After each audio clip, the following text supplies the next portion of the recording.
welcome to this edition of IIEA Insights with me, Dan.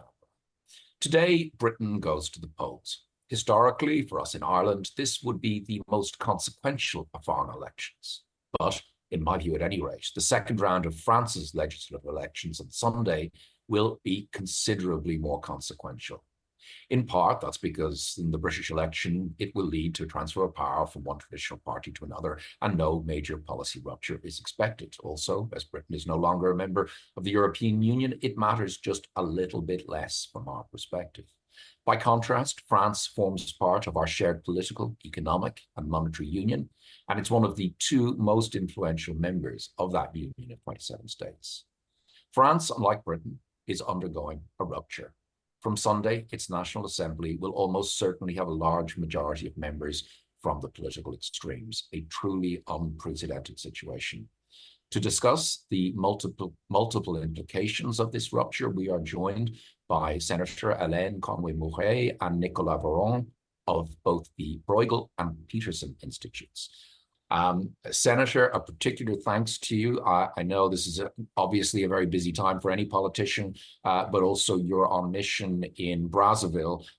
So we really thank you for joining us. And with Nicolas' permission, we'll maybe focus on you because I know you've got a very busy schedule and can't stay with us for the full 45 minutes. So perhaps to start, the most obvious question, given the opinion polls and your own judgment, what do you expect on Sunday night?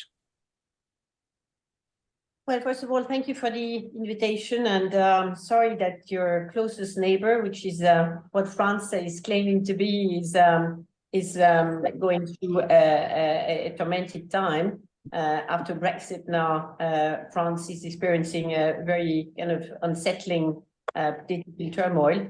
The polls were quite accurate in giving us the result that we had last Sunday. So I expect that they will be accurate again in predicting that there won't be an overall majority, thanks to the reaction of the major political parties, which I think have become very conscious as to the real danger that an overall majority will lead to having an extreme right prime minister and an extreme right government, which won't be the case if the extreme right is not reaching the overall majority that they were hoping to get.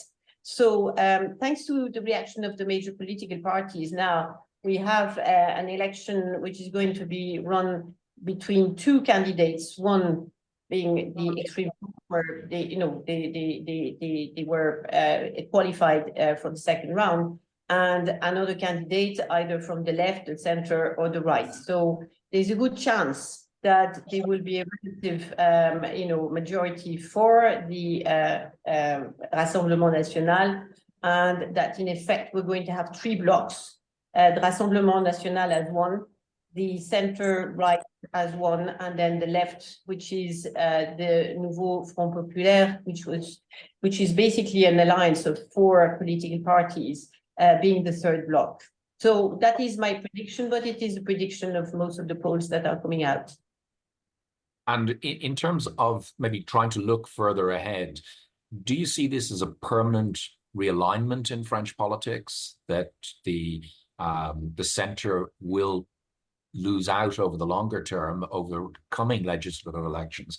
And in policy terms, what is it that the supporters of both the hard right and hard left want? Clearly, for the hard right, it would most obviously be less immigration. For the hard left, it would be a much bigger state. France already has a big state. Is that correct? And do you think there are other policies that a government could deliver that would satisfy those voters who are voting for those hard political parties on the extremes? Well, there's a whole range of questions that you have put me in just one sentence. For the first part, no, I do believe it is a protest vote, a reaction against the fact that for the past 7 years in particular, we've had a president who has made a lot of announcements, who has made loads of promises that were not delivered. And the overall impression that everything is just being degraded now. There's a lack of investment in public services. And 20 years ago, I was talking to a doctor recently who said, just imagine 20 years ago, France was at the top, for the quality of its hospitals, for instance. And today we are, number 30, I think, worldwide in the list. And people are experiencing that every day, by having to wait months for a medical appointment. There's accommodation problems in the major cities. There are overall problems, and the underlying cause, of course, is the lack of investments, even though France's debt and deficit, is abysmal now. So people are very much aware that, on one hand, the public finances are not being run properly with this increasing debt, and on the other hand, to see that public services are, being degraded, and that the cost of living also is another major factor, which they see that, by the third week of the month, that they actually encounter problems to reach the end of the month properly, paying their different bills and so on. So I think, there are converging reasons that make people feel uncertain about the future. Of course, there is the war in Ukraine, there is the climate change, So all of that creates, I think, an overall kind of anxiety. And then when people in their daily lives see that, they have difficulties to make both ends meet, have this kind of rejection of, those who actually promise things and that they don't see coming, to life. So there is this also feeling, well, the extreme right was never in power. Maybe they will deliver when the others have failed, which of course is a major risk. And maybe there is a kind of a lack of, understanding of or looking back at history and see where the extreme right comes from. And indeed, when it is in power, what it actually does. And we do have good examples today. And, with Italy, Madame Meloni, for instance, is attacking the cultural and various budgets on social issues. She made promises to block immigration. And in fact, she has realized when coming to power that she does need immigration. And, from an economic perspective, it's absolutely ridiculous to think that a country can close its borders. For a start, it's just impossible. But if that were the case, the economy would actually suffer. So, people have forgotten Brexit. How was Brexit won? With the extreme right lying, and they lied, and unfortunately they succeeded in winning Brexit, and now you have 70% of British people thinking that it was a mistake. They had been lied to, but they voted, and they have to live with it now. So I think I just hope that there will be a surge of kind of that people will take the time to look back at history, to look back at what has happened around us, both in Britain and Italy and so on, and see, is it really this type of government that they want? I'm very conscious that you'll need to leave shortly for lunch, but I think as you raised the issue around the EU, I wonder if you could give a view as to what will happen with the next government in terms of relations with Europe, about France's influence, how France will behave on everything from foreign policy issues such as the war in Ukraine to things like the single market. Is the single market at risk? Some of the policy pledges that have been made really do raise questions about whether France will respect the rules of the single market. Absolutely, and well, it's a major concern. Well, for me in particular, but for everybody who believes in the European project and believes in Europe. Madame Le Pen's party and Mr. Bardela's party today have always been anti-European. Their sole purpose was to block the European project. They have voted against everything. If you look at the record of their presence and votes in the European Parliament, it's just, it's very obvious as to what they were about. what's difficult to know now is that, you know, they're very quick at reversal what they have defended. You know, Madame Le Pen for a while was defending the Frexit. Now she, you know, for the past 2 years, she said, no, it's not a good idea. She was against the euro, wanting to bring back the franc. And again, she has dismissed that. So unless if they were really in power and they behaved like Madame Meloni, who arrived, you know, anti-European, whatever, and then suddenly kind of fall into, you know, what is expected of one of the founding members of the European project, and damage, that's all we could have. But I think for our internal affairs, there's going to be major problems between the prime minister and president. You know, the president, you know, talking to the council and so on, but having ministers then meeting their counterparts, and how will they behave? What will they do? In any case, it's going to diminish the role and place of France. That is, you know, what is going to happen. But at the same time, we do need France, you know, as the kind of engine, you know, from a political point of view. I think France has always, you know, been showing a way and, you know, articulating a vision, which President Macron, in fairness, he has made a whole lot of, you know, mistakes and so on. And I think, you know, calling for this election is a big one. But at the same time, you know, with his speech at the Sorbonne and so on is a good example of what France is about and why it is needed, and why Germany, who is also, you know, a part of this engine that we need to move forward, has never been a force of proposals. You know, it's kind of, you know, moving. So if we remove that, I don't see the European project, you know, moving forward the way it should. And of course, there is also maybe the return of Mr. Trump, you know, to power in the United States.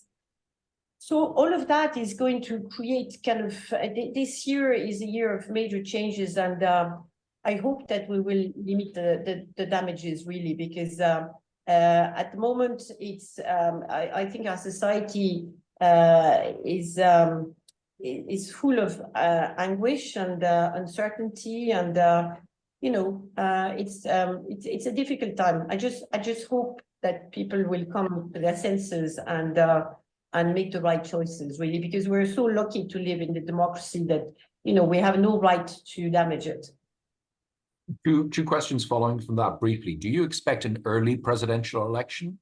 Could President Macron resign? And secondly, you mentioned the possibility of Donald Trump returning in the United States. What's the relationship between, or the attitude between in the far right towards Trump? Do they like Trump, or is there a sort of Gaullist anti-American feeling?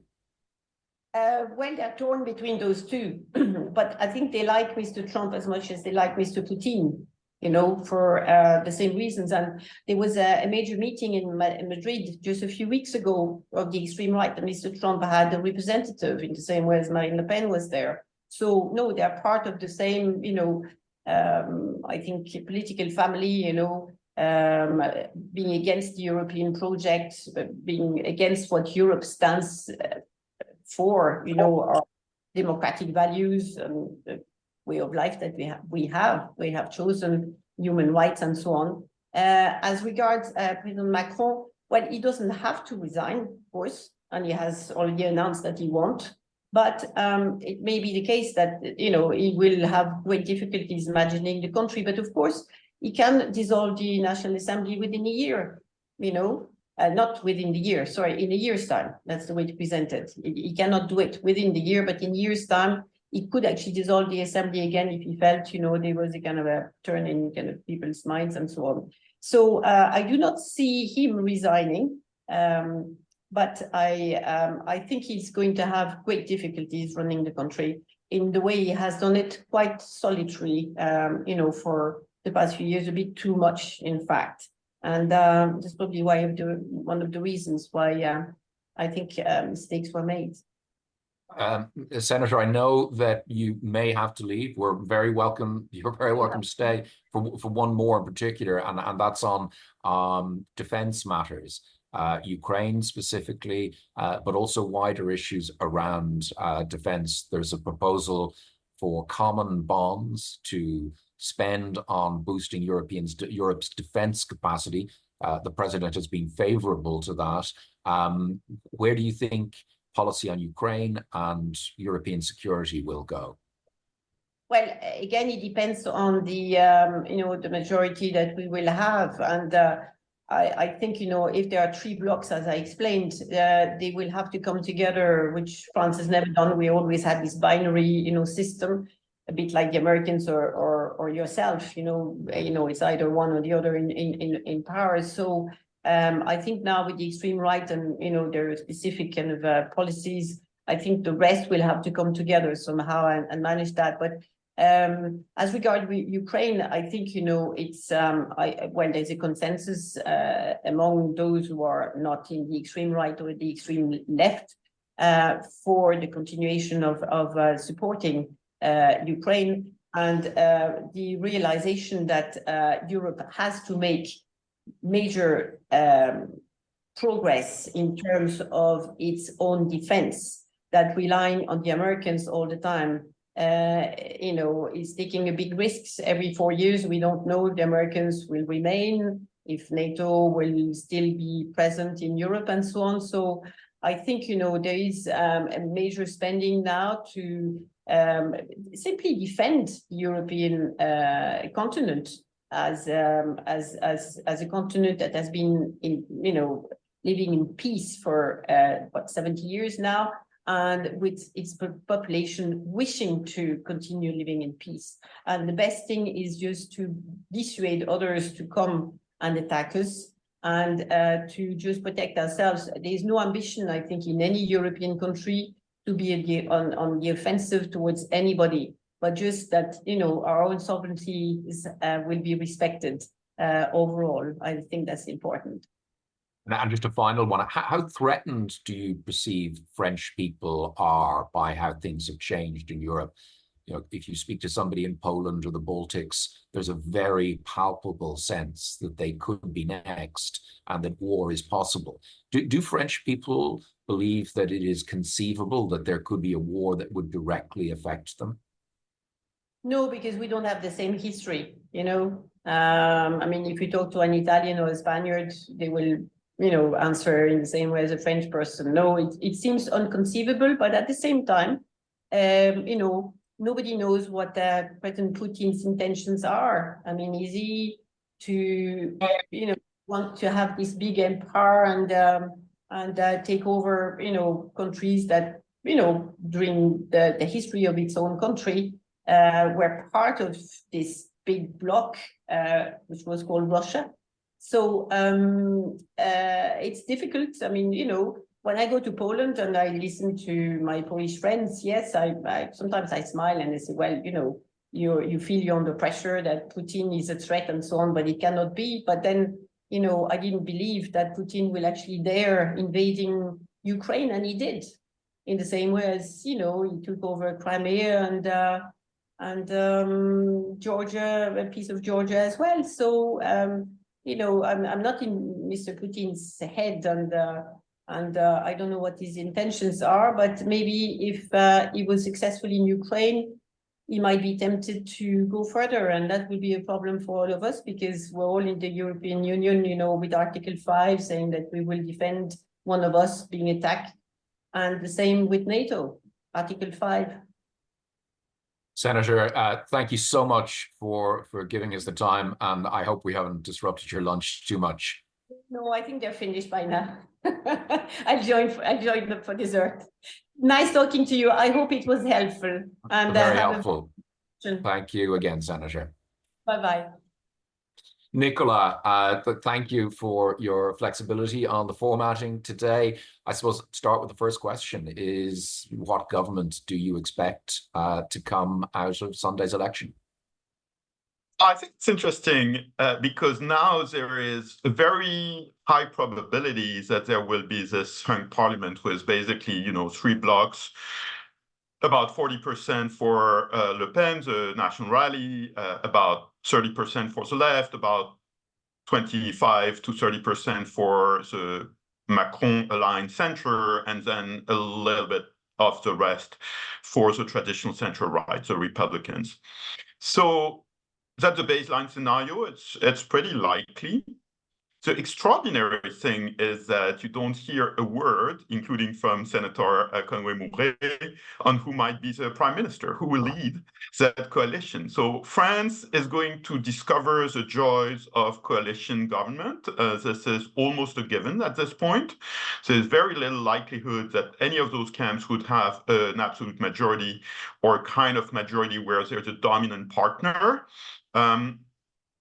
In a way, it's not entirely unprecedented because, for example, if you think of a period when I was serving in government, the late 90s under Prime Minister Jospin, early 2000s, the so-called gauche plurielle, which brought together the socialists, the communists, and the Greens. There was an element of a coalition there, but it was much narrower than what we will need for the country to be governed from next week. And the key question here is leadership. Who will be the leader of that coalition? There is absolutely no indication of that whatsoever in the current political discussion in France, which is kind of vertiginous. And the reason for that, of course, is that the left itself is divided between the more radical left of Jean-Luc Mélenchon, the LFI party, and the more centrist left, which Hélène Conway-Mouret represents, which is kind of, the Socialist Party, and in her case, kind of the right wing of the Socialist Party. So very centrist, center-left. And that question of leadership will become dominant from Sunday evening or Monday morning, but it's a complete blank page at this point. In many countries, Belgium, Spain, Ireland, we've had this period of longer and longer gaps between elections and government formation. I wonder, is France facing months of a gap between the election and the formation of the government, or would you anticipate a government being formed more quickly than months? So it's so much outside of our political traditions in France that I don't even know the constitutional technicalities of the answer to your question. And I'm not sure they're unambiguous because the country has never been confronted with that situation. And for that reason, I won't make a predictive statement. My hunch, and it's no more than a hunch, is that there will be enormous pressure for this situation to be resolved quite quickly. So a lot of things will be made on the fly. I don't think the political participants will feel they have the luxury of several months of negotiations. Even so, of course, there is a possibility that Gabriel Attal and his team would remain in a caretaker capacity one way or another. And in a way, they're a safe pair of hands. So if indeed we have a kind of, at the end of the day, centrist, center-left coalition, it will not be different in terms of political position, which is one of the ironies of the situation from where Attal is. Attal is the left wing of the Macron movement. So probably the next prime minister will not be Gabriel Attal, but will be somebody who is not that far from Attal in terms of the politics. And that's one more irony of the situation. In terms of the market reaction, I've been somewhat surprised that financial markets haven't reacted to a greater extent to this unprecedented change and the likelihood of maybe no government or quite extreme government. Do you anticipate any change on Monday morning, or do you think financial markets have priced in the political risk? Honest, I've been surprised the other way around. I was surprised that we got as much as 30 basis points increase in the cost of French debt. The main measure is the spread between 10-year government debt of France versus German debt. It's been hovering around 50 in the period before the dissolution, and in the week after dissolution, it went to a bit above 80. That was more than I expected because I don't really see a disruptive scenario in any hypothesis, even at that time, from a market perspective. Of course, there are things that can be very disruptive, like frictions in French society, the treatment of minorities and foreign-born French people, or more accurately, French citizens with foreign descent, under a government that would have been led by the National Rally. But these are not per se market disruptive, even so it can be very nasty. And in terms of the fundamentals of fiscal balances and economic policies, it was clear from the start that the National Rally would go very moderate on those fronts, and that's exactly what it has done. Basically, Jordan Bardella has been backpedaling all the radical economic points of the policy platform of the RN, but also that the far left, or the left bloc, even the New Popular Front, would not be able to govern alone. If they govern, they will be in a coalition with the centrists, and for that reason, they will have to renounce the more radical economic aspects of their program, such as repealing Macron's pension reform. So if you take all that together, and also, frankly, if you factor into the fact that the previous government under Macron with Bruno Le Maire as finance minister was not particularly disciplined from a fiscal standpoint, so it's a low bar of fiscal discipline to emulate, there was no reason really for the markets to panic except two ill-advised reasons. One is the sheer fear of uncertainty, so that's normal from an investor point of view, but it's not really based on a predictive scenario.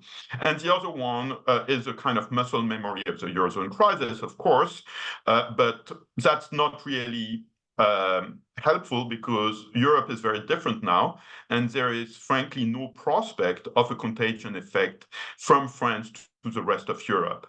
We can discuss that further, of course, but I think it's a very clear picture. Therefore, my expectation is that we won't see another spike of spreads going forward, even so we may have a protracted period of uncertainty in terms of who will govern France. There is basically no scenario in which that government is particularly radical in terms of the things that markets care about. Okay, that's reassuring and interesting in many ways. What role does the European Central Bank play in that? Or are you confident that the policy choices that will come out of the next government, it is those choices that will not trigger any kind of Liz Truss moment? I see the European Central Bank are meeting in Portugal at the moment, and it was raised about the risk of a Liz Truss moment in France after the election. So specifically, do you see a role for the European Central Bank in calming things, or are you saying that France will not do things that will cause panic? You're right to quote Bruno Le Maire, who referred to a Liz Truss moment if the National Rally would be elected. That was a bizarre thing to say, frankly. And that's not the picture we have now, because even so, the National Rally is untested in terms of executive experience, and they don't even have a lot of executive track record at the local level. But Marine Le Pen has a lot of political experience. She's been through a number of election cycles. She's learned from that. It's very clear. And she's learned not to go market disruptive. That's her renouncing of Brexit, of French exit from the Eurozone after the 2017 election cycle. And since then, I think it was not reasonable to expect. Frankly, if the National Rally, which doesn't appear likely now, were to secure an outright majority, I would expect a lot of nasty and unpleasant measures from that government that I would deplore as a French citizen, but again, not things that would disrupt the marketplace. So back to the ECB, I will quote the famous statement by Christine Lagarde back in 2020. It's not the role of the ECB to compress spreads, and that was considered a bit of a gaffe. I don't view that as a gaffe, actually. I think that statement was useful to be made at the time, and it paved the way for next generation EU. And I think equally right now, the role of the ECB is not to compress French spreads. The market discipline is very important. So ECB has an incentive frankly, to let market discipline play its role, because it's called discipline for a reason. It is actually disciplining French political forces who don't want to be associated with an increase in the cost of debt for France. And we've seen the effect on Jordan Bardella, we've seen the effect on a number of other political forces, and I think that's actually very constructive. We need that discipline. So back to your question, I don't expect the ECB to activate the transmission protection instrument, the TPI, which is a technical term for what we're talking about at this point.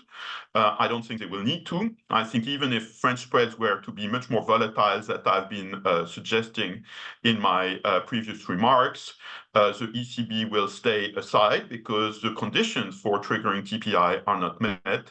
And I don't think there is a plausible scenario in which the monetary policy transmission of the ECB would be genuinely threatened by what's happening in France. So coming to the Liz Truss moment, it's my perception, knowing your country and Britain reasonably well, that there's a stronger element in British public opinion in favor of fiscal conservatism. That in France, there's a less, the size of the constituency that wants a smaller state and fiscal discipline might be smaller than in Britain. And you and Britain are so similar in many, many ways, but that strikes me as a difference. Would you agree with that, or do you? Yeah, I broadly agree with that, with some qualifications, but I think the big difference is the sheer level of inexperience and incompetence that Truss and Kwarteng displayed during the Liz Truss episode. And I don't think we have a plausible prospect in which the people who would actually be governing, as opposed to political forces participating in a coalition as one of several participants, would display the same level of inexperience and incompetence. So that's where I think the difference lies. Okay, that's important. Good. In terms of conflict with Brussels, the excessive deficit procedure, as you mentioned, the current government has not been particularly disciplined. The deficit is relatively large. Do you see conflict with Brussels over the deficit? I mean, another immortal quote, right? You remember Jean-Claude Juncker, I think it was in 2016, parce que c'est la France. It's not the current government particularly. It's been all French governments since the beginning of the euro. None of them has taken, and I know how casual that sounds to an Irish audience, but none of them, as you know, Dan, has taken the European fiscal rules particularly seriously. Indeed, France and Germany breached the fiscal rules back in 2003-04, and that was the beginning of the end for the fiscal framework. And here we are 20 years later with no further indication of France feeling bound by the fiscal rules from the Eurozone. Even so, of course, they feel very much bound by market discipline. So we have market discipline. We don't have the kind of administrative discipline from the Commission. That's been the situation for 25 years. It remains the situation looking forward. And I think this is enough to keep France on its current path of a mildly indisciplined fiscal trajectory, but not to an extent that would provoke market disruption. Okay. In terms of ministers who go to Brussels, it's been noted that the change in government, if France indeed took positions, that the capacity for France to block things using qualified majority voting because of its weight would be significant. Do you see things like Capital Markets Union? Do you see the next French government becoming more of a blocking force in specific areas at the EU level? So much to say about Capital Markets Union and also Banking Union. And actually, I'm at a conference in Greece where Pascal Donohoe is also attending as we speak. So I have to repress myself not to say too much about this. But let me say that in both Capital Markets Union and completing the Banking Union, I think it would be an exaggeration to say that France has taken a leading role to make things happen. I think France has had a very ambitious rhetoric, but when you look at the actual negotiating positions, it's been a mix, like for most member states, of defensive and more offensive points in the kind of US meaning of the word, and not all of it, frankly, very constructive from a new perspective. So yeah, maybe the new government will be different. Will it be more constructive, less constructive? If it's a national rally, probably a tad less constructive, but how much remains open to debate. If it's a coalition of the left and the center, it depends, frankly, on the choice of finance minister and on a number of other parameters that are difficult at this point to predict. But I don't expect a sea change. I will also say, more generally about EU relations, that whoever is in government, and particularly if it's a national rally, which again at this point doesn't seem very likely, there's a defensive interest for France in the next few years, and that's a common agricultural policy. We're entering next year a new cycle of discussion of the multi-annual financial framework, and a lot of member states, including the so-called frugals, will want to reform the common agricultural policy in a way that would result in less money for French farmers. For the national rally, this is a major political constraint. Basically, what that means is that they have so much to defend on that front that they cannot afford to antagonize the EU too much. And I think this point, which has been made, for example, by my colleague at Peterson Institute, Jacob Kierkegaard, has not been made sufficiently in the international debate about the implications of a national rally government, because that means that, frankly, they cannot afford to go full anti-EU. A bit like Viktor Orban needs EU money and is willing to compromise a lot to get EU money. You have a little bit of the same thing for France going forward with the common agricultural policy.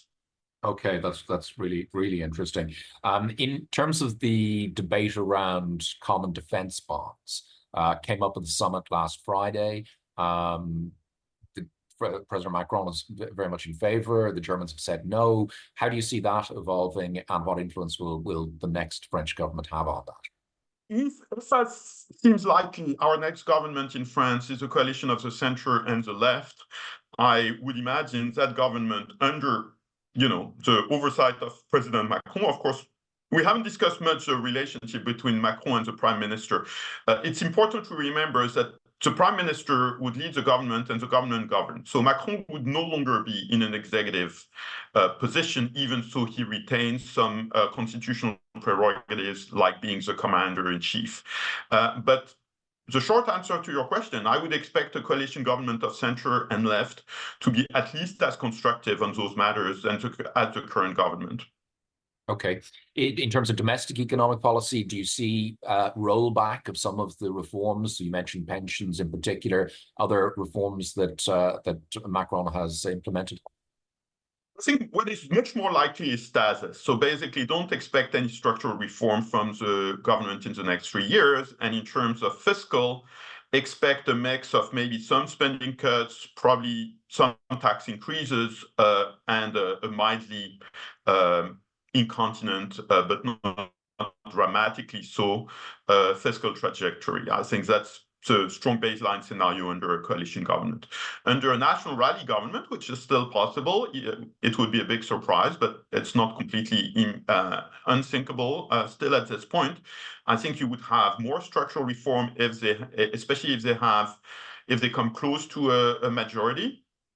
Not necessarily good structural reform, but more than in the coalition scenario. And in terms of fiscal, I would say probably more fiscal conservatism through spending cuts under a national rally than under a coalition government. But this is hard to be sure about because essentially, as I said before, you shouldn't trust the platform of the national rally. So they would have to invent a new set of policies.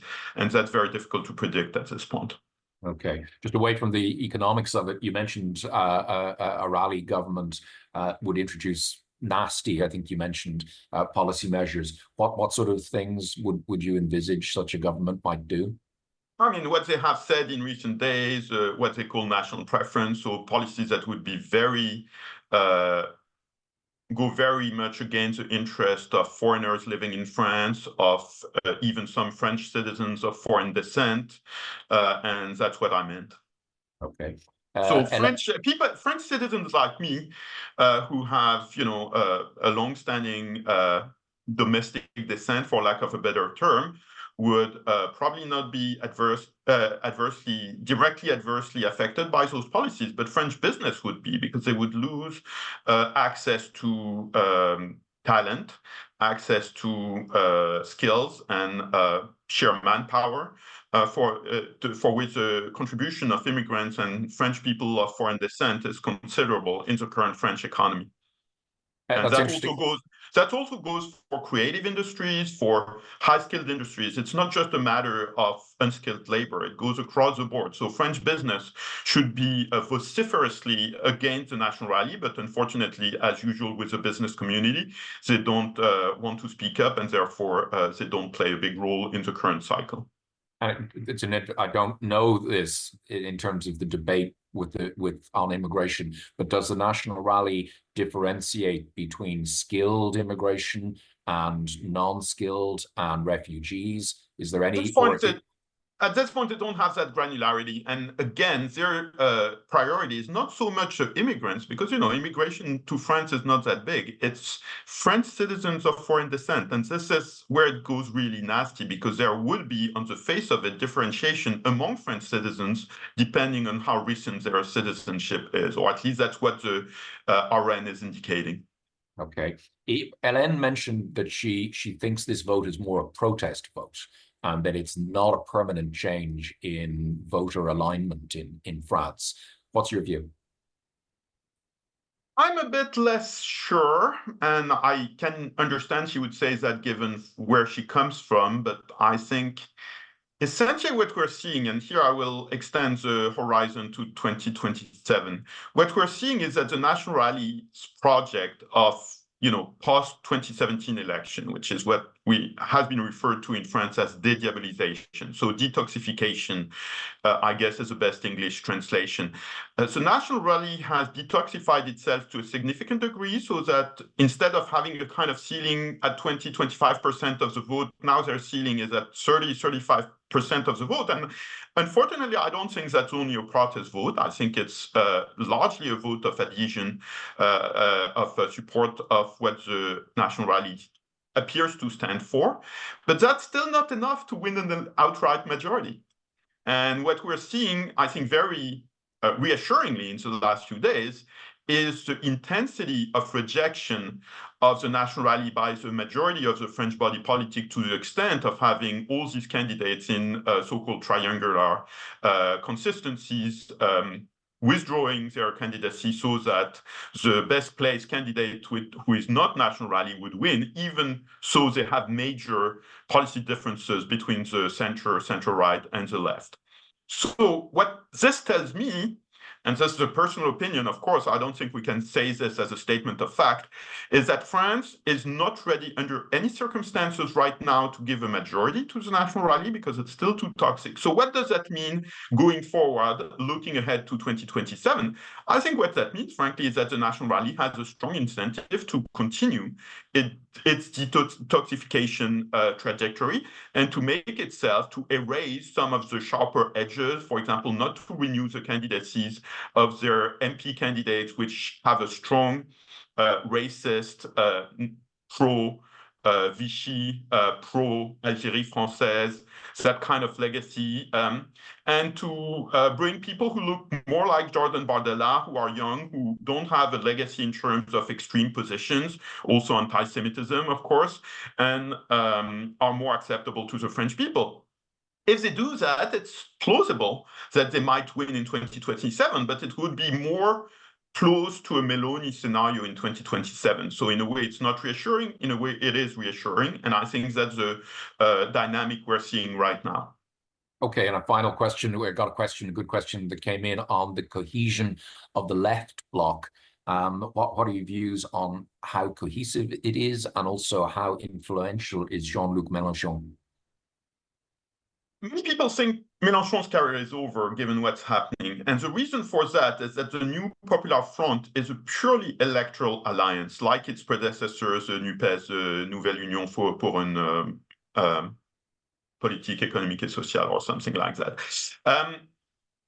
So basically what you will have is a coalition of a very fragmented landscape in which you have from left to center or to center-right, the Mélenchonistas, La France Insoumise, the Greens, the Communists, maybe Communists farther left than Green, the Socialists, the left wing of the Macronistas, the centrist wing of the Macronistas, so that's François Bayrou's Modem, the center-right wing of the Macronistas, that's Edouard Philippe's Horizons party, and probably a number of parliamentarians from the traditional center-right, the Republicans that would participate in the coalition, but not all of them. So here we are with basically more than half a dozen political forces with significance in that coalition, and Mélenchon is only one of them. Right. Look, we've reached the end of our 45 minutes. Just, you mentioned Edouard Philippe. He'll be speaking at the Institute in person for the next 10 days. The exact date doesn't come to mind right now, just to let viewers and listeners know that. But thank you, Nicolas, for giving us your time today. It was much appreciated. Also, thank the Senator, who is no longer, who has left us already, of course. And wishing everyone who joined today a very good rest of your day. Nicolas, thank you. Have a good day.